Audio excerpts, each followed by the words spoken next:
किसी शहर के रेलवे स्टेशन पर एक भिखारी रहता था। वो वहां आने जाने वाली रेलगाड़ियों में बैठे यात्रियों से भीख मांगकर अपना पेट भरता था। एक दिन जब वह भीख मांग रहा था तो सूट बूट पहने एक लंबा सा व्यक्ति उसे दिखा।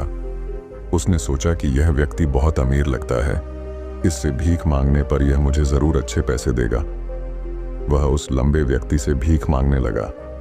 भिखारी को देखकर उस लंबे व्यक्ति ने कहा, तुम हमेशा मांगते ही रहते हो, क्या कभी किसी को कुछ देते भी हो? भिखारी बोला, साहब मैं तो भिखारी हूं, हमेशा लोगों से मांगता ही रहता हूं, मेरी इतनी औकात कहां कि किसी को कुछ दे सकूं। लंबा व्यक्ति बोला, जब किसी को कुछ दे नहीं सकते तो तुम्हें मांगने का भी कोई हक नहीं है। मैं एक व्यापारी हूं और लेन देन में ही विश्वास करता हूं। अगर तुम्हारे पास मुझे कुछ देने को हो तभी मैं तुम्हें बदले में कुछ दे सकता हूं। इतना कहने के बाद वह लंबा आदमी ट्रेन में बैठकर चला गया। इधर भिखारी उसकी कही गई बात के बारे में सोचने लगा। उस लंबे व्यक्ति के द्वारा कही गई बात उस भिखारी के दिल में उतर गई। वह सोचने लगा कि शायद मुझे भीख में अधिक पैसा इसीलिए नहीं मिलता क्योंकि मैं उसके बदले में किसी को कुछ दे नहीं पाता हूं। लेकिन मैं तो भिखारी हूं, किसी को कुछ देने लायक भी नहीं हूं। लेकिन कब तक मैं लोगों को बिना कुछ दिए केवल मांगता ही रहूंगा? बहुत सोचने के बाद उस भिखारी ने निर्णय किया कि जो भी व्यक्ति उसे भीख देगा उसके बदले में वह भी उस व्यक्ति को कुछ जरूर देगा। लेकिन अब उसके दिमाग में यह प्रश्न चल रहा था कि वह खुद भिखारी है तो भीख के बदले में वह दूसरों को क्या दे सकता है। इस बात को सोचते हुए 2 दिन हो गए, लेकिन उसे अपने प्रश्न का कोई उत्तर नहीं मिला था। तीसरे दिन जब वह स्टेशन के पास बैठा हुआ था तभी उसकी नजर कुछ फूलों पर पड़ी जो स्टेशन के आसपास के पौधों पर खिल रहे थे। उसने सोचा, क्यों ना मैं लोगों को भीख के बदले कुछ फूल दे दिया करूं। उसको अपना यह विचार अच्छा लगा और उसने वहां से कुछ फूल तोड़ लिए। अब वह ट्रेन में भीख मांगने पहुंचा।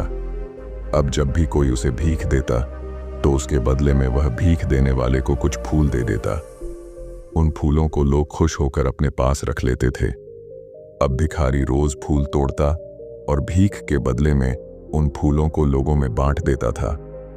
कुछ ही दिनों में उसने महसूस किया कि अब उसे बहुत अधिक लोग भीख देने लगे हैं। वह स्टेशन के पास के सभी फूलों को तोड़ लाता था। जब तक उसके पास फूल रहते थे तब तक उसे बहुत से लोग भीख देते थे, लेकिन जब फूल बांटते बांटते खत्म हो जाते तो उसे भीख भी नहीं मिलती थी। अब रोज ऐसा ही चलता रहा। एक दिन जब वह भीख मांग रहा था तो उसने देखा कि वही लंबा व्यक्ति ट्रेन में बैठा है जिसकी वजह से उसे भीख के बदले फूल देने की प्रेरणा मिली थी। वह तुरंत उस व्यक्ति के पास पहुंच गया और भीख मांगते हुए बोला, आज मेरे पास आपको देने के लिए कुछ फूल हैं, आप मुझे भीख दीजिए तो बदले में मैं आपको कुछ फूल दूंगा। उस लंबे व्यक्ति ने उसे भीख के रूप में कुछ पैसे दे दिए और भिखारी ने कुछ फूल उसे दे दिए। उस लंबे व्यक्ति को यह बात बहुत पसंद आई। वह बोला, वाह क्या बात है, आज तुम भी मेरी तरह एक व्यापारी बन गए हो। इतना कहकर फूल लेकर वह लंबा व्यक्ति अपने स्टेशन पर उतर गया। लेकिन उस लंबे व्यक्ति द्वारा कही गई बात एक बार फिर से उस भिखारी के दिल में उतर गई। वह बार बार उस लंबे व्यक्ति के द्वारा कही गई बात के बारे में सोचने लगा और बहुत खुश होने लगा। उसकी आंखें अब चमकने लगीं। उसे लगने लगा कि अब उसके हाथ सफलता की वह चाबी लग गई है जिसके द्वारा वह अपने जीवन को बदल सकता है। वह तुरंत ट्रेन से नीचे उतरा और उत्साहित होकर बहुत तेज आवाज में ऊपर आसमान की तरफ देखकर बोला, मैं भिखारी नहीं हूं, मैं तो एक व्यापारी हूं, मैं भी अमीर बन सकता हूं। लोगों ने उसे देखा तो सोचा कि शायद यह भिखारी पागल हो गया है और अगले दिन से वह भिखारी उस स्टेशन पर फिर कभी नहीं दिखा। लेकिन 6 महीने बाद इसी स्टेशन पर 2 व्यक्ति सूट बूट पहने हुए यात्रा कर रहे थे। दोनों ने एक दूसरे को देखा तो उनमें से एक ने दूसरे से हाथ मिलाया और कहा, क्या आपने मुझे पहचाना? दूसरा व्यक्ति बोला, नहीं, क्योंकि मेरे हिसाब से हम लोग पहली बार मिल रहे हैं। पहला व्यक्ति बोला, नहीं, आप याद कीजिए, हम पहली बार नहीं बल्कि तीसरी बार मिल रहे हैं। दूसरा व्यक्ति बोला, मुझे याद नहीं, वैसे हम पहले 2 बार कब मिले थे? अब पहला व्यक्ति मुस्कुराया और बोला, हम पहले भी 2 बार इसी ट्रेन में मिले थे। मैं वही भिखारी हूं जिसको आपने पहली मुलाकात में बताया कि मुझे जीवन में क्या करना चाहिए, और दूसरी मुलाकात में बताया कि मैं वास्तव में कौन हूं। दूसरा व्यक्ति मुस्कुराया और अचंभित होते हुए बोला, ओ, याद आया, तुम वही भिखारी हो जिसे मैंने एक बार भीख देने से मना कर दिया था और दूसरी बार मैंने तुमसे कुछ फूल खरीदे थे। लेकिन आज तुम ये सूट बूट में कहाँ जा रहे हो और आजकल क्या कर रहे हो? तब पहला व्यक्ति बोला, हाँ, मैं वही भिखारी हूं, लेकिन आज मैं फूलों का एक बहुत बड़ा व्यापारी हूं और इसी व्यापार के काम से ही दूसरे शहर जा रहा हूं। कुछ देर रुकने के बाद वह फिर बोला, आपने मुझे पहली मुलाकात में प्रकृति का वह नियम बताया था जिसके अनुसार हमें तभी कुछ मिलता है जब हम कुछ देते हैं।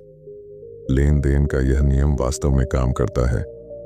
मैंने यह बहुत अच्छी तरह महसूस किया है, लेकिन मैं खुद को हमेशा भिखारी ही समझता रहा। इससे ऊपर उठकर मैंने कभी सोचा ही नहीं। और जब आपसे मेरी दूसरी मुलाकात हुई तब आपने मुझे बताया कि मैं एक व्यापारी बन चुका हूं। अब मैं समझ चुका था कि मैं वास्तव में एक भिखारी नहीं बल्कि व्यापारी बन चुका हूं। मैंने समझ लिया था कि लोग मुझे इतनी भीख क्यों दे रहे हैं, क्योंकि वह मुझे भीख नहीं दे रहे थे बल्कि उन फूलों का मूल्य चुका रहे थे। सभी लोग मेरे फूल खरीद रहे थे क्योंकि इससे सस्ते फूल उन्हें कहाँ मिलते। मैं लोगों की नज़रों में एक छोटा व्यापारी था, लेकिन मैं अपनी नज़रों में एक भिखारी ही था। आपके बताने पर मुझे समझ आ गया कि मैं एक छोटा व्यापारी हूँ। मैंने ट्रेन में फूल बांटने से जो पैसे इकट्ठे किए थे उनसे बहुत से फूल खरीदे और फूलों का व्यापारी बन गया। यहाँ के लोगों को फूल बहुत पसंद है और उनकी इसी पसंद ने मुझे आज फूलों का एक बहुत बड़ा व्यापारी बना दिया। दोनों व्यापारी अब खुश थे और स्टेशन आने पर साथ उतरे और अपने अपने व्यापार की बात करते हुए आगे बढ़ गए। दोस्तों, इस कहानी से हमें बहुत कुछ सीखने को मिलता है। कहानी में लंबा व्यापारी गिव एंड टेक के नियम को बहुत अच्छी तरह जानता था। दुनिया के सभी बड़े व्यापारी इसी जीवन के नियम का उपयोग करके सफल हुए हैं। इस फॉर्मूले को उसने भिखारी को भी बताया। भिखारी ने इस प्राकृतिक नियम को अपना लिया और इसका असर उसके जीवन में साफ दिखाई देने लगा। उसने अपनी सोच बदली और उसकी जिंदगी बदल गई। यह कहानी हमें बताती है कि हम यदि अपनी सोच बदल लें तो कुछ भी हासिल किया जा सकता है। यदि हम खुद को छोटा समझते रहेंगे तो हम हमेशा छोटे ही बने रहेंगे। बड़ा बनने के लिए हमें अपनी सोच को बदलना होगा और खुद के बारे में बड़ा सोचना होगा।